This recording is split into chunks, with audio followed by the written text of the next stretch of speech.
İki durnam gelir de dost ellerinden, evrilir çevrilir döner göklerde. Ali yar, Ali yar, Ali yar, Ali yar, can pire kurban.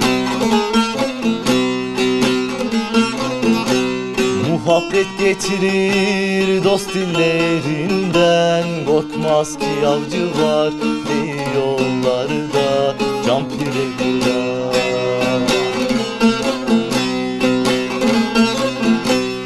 Muhabbet getirir de dost dillerinden, korkmaz ki avcı var değil yollarda, can pire kurban.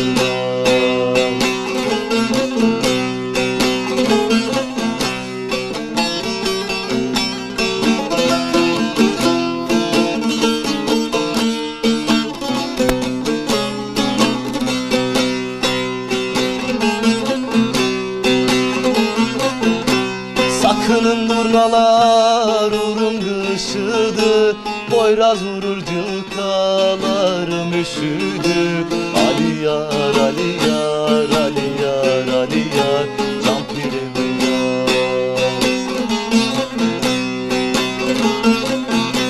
Konup göçmek evliyalar işidir, konup göç ki söyle desin dillerde, can pire kurban.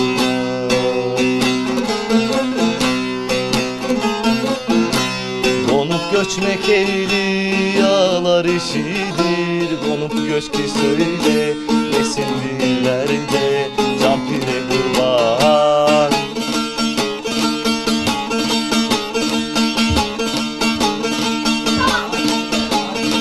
Serçeşmeden gelir de cananım, suyun kurusun nasibimiz verir de, pirin birisi dost, dost, dost, Ali dost, dost, dost, şahım dost.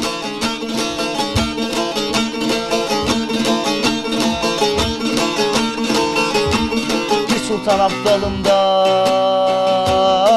cananım, sözün doğrusu nasibimiz verir de, pirin birisi dost,